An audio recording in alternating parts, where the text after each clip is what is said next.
طلع البدر علينا من ثنيات الوداع وجب الشكر علينا ما دعا لله.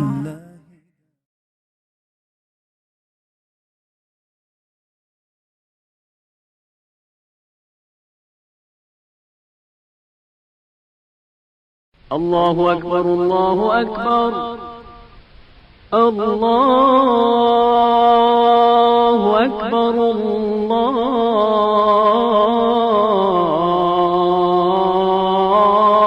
أكبر.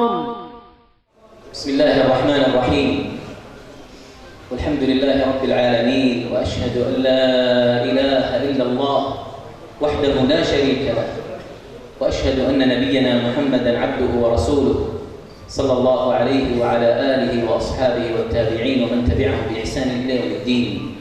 أولاً السلام عليكم ورحمة الله وبركاته. بسم الله الرحمن الرحيم. Allah Ta'ala maqtov Peygamber sallallahu aleyhi ve sellem ve salam salavattan keyin barınızlarga Allah Ta'ala'nın tinçligi, Allah Ta'ala'nın rahmatı, berekesi olsun deb salam aytып ketmekçimин. Assalamu aleykum ve rahmetullahi ve berekatuhu. أشكر الله جل جلاله وتقدست أسماءه على أن هيأ لي هذا اللقاء المبارك بأحبة الكرام. Eng birinchidan Allah Ta'alaga men maqtov aytaman. Allah Ta'alaga shukr keltiremin. Allah Subhanahu wa Ta'ala şu sizlerden ulug' yüzler bilen joluqqanga mümkünçülük bergenligi uchun. والنبي صلى الله عليه وسلم يقول: من لا يشكر الناس لا يشكر الله. Peygamber sallallahu aleyhi ve sellem aytar. فمن هذا Allah'a şükür keltire almagan adamlarga da şükür keltire albaydı. وحقيقة الإخوة الكرام، قبل أن آتي إلى هذه البلاد المباركة قرقيزيا كنت أنظر إلى بعض النماذج وأقرأ عنها فأحببتها وأحببت أهلها، فلما أتيت وكنت أسمع عن الكرم والأخلاق الحسنة، فلما أتيت وجدت شيئا أكثر مما كنت أتصوره. Hakikatta Kırgızistan'a gelirken burada men Kırgızistan jönündө kişine malumat alıp azmaz araştırıp izleştirdim ele. Bu eldin jomartlığın, bu eldin jakşılığın şu bir görüp tiyaktan şu jaktan ele uğup bilgeninde jakşı görüp kaldım bu eldi. Gelgenimden keyin bu жерге gelgenimden keyin dagı men kanday burada oynasam andan dagı jakşıraak dep taptım bu жерде. وأشهد الله على محبته.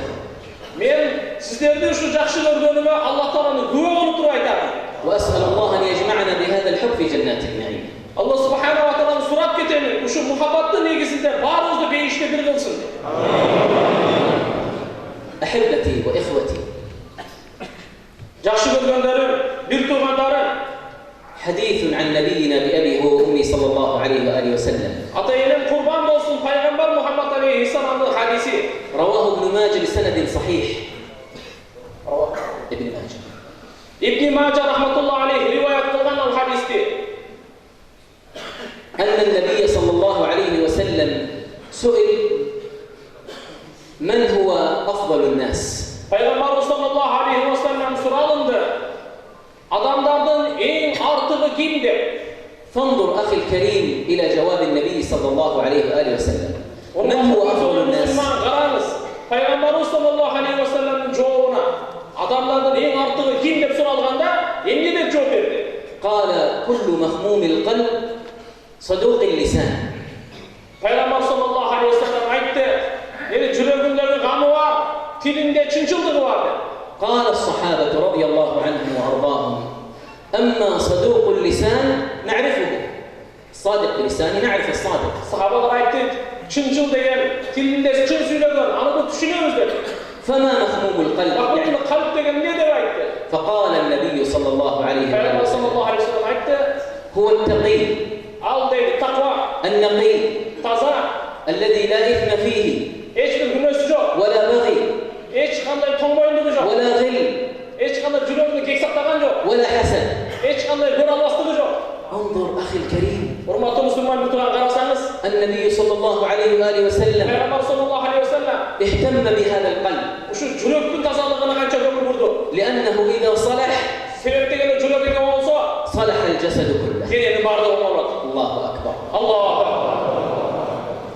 فلذلك Ошондуктан يجب علينا أن نهتم بقلوبنا، биздин боюбузда зарыл болуп эсептелет. لأنها موطن الإيمان، لأنها موطن الإيمان. Себеп дегенде жүрөк ыймандын жайы. وقد قيل عن أبي بكر رضي الله عنه وأرضاه: Абу Бакр Сиддик разыяллаху анху айтылат. لم يسبق الصحابة بكثرة صلاة ولا صيام. لم يسبق الصحابة Bir dagы сахаба орозосу менен намаздын көптүгү менен өтө албайт алдына. لا بكثرة صلاة ولا بصيام، Көп намаз окуштук менен, көп орозо тутуштук менен өтө албайт. ولكن Бирок بشيء ушундай нерсе менен وقر في قلبه، жүрөгүндөгү бар нерсе менен гана өтүшү мүмкүн, адамдан адам болушу мүмкүн Аллахтын алдына бар. وهو الإيمان. Кайсы ыйман ал? الله أكبر. Аллаху акбар. فلذلك أحبتي الكرام، Ошондуктан сүйүктүү муктумандарым, ليس أفضل الناس адамдардын эң артыгы من هو أغناهم эң бай эмес, أو أعلاهم منصب же болбосо жогорку мансаптар أو эмес, أجملهم же сулуулук эмес. أو أي أمر من أمور الدنيا، Dünya işler, же болбосо кандай dünya işleri болбосун, алар менен эң абзел эмес. لأن النبي صلى الله عليه وآله وسلم Пайгамбар саллаллаху алейхи ва саллям يقول: айткан: إن الله لا ينظر إلى صوركم Аллах субханаху ва таала карабайт силердин түс келбетиңерге, ولا إلى ألوانكم، силердин түсүңөргө дагы, ولكن ينظر إلى قلوبكم силердин малыңарга дагы карабайт. Жүрөгүңөргө карайт жана денеден чыккан амалдарыңарга карайт. لأن العمل هو الذي يصدق ما في القلب من Себеп إيمان. дегенде амал адамдын жүрөгүндөгү бар нерсесин тастыктайт. فالإيمان Ыйман تصديق بالقلب жүрөктөгү тастыкташтыкты айтат. وباللسان Тили менен وعمل بالأركان. жана ушу рүкүндөр дененин мүчөлөрүнүн амалы. فيعتقد الإنسان في قلبه أن الله وحده لا إله إلا هو، Ошондуктан жүрөктөрүбүз биринчи этикад кылайлы. ولا Субхана ва таала жалгыз деп.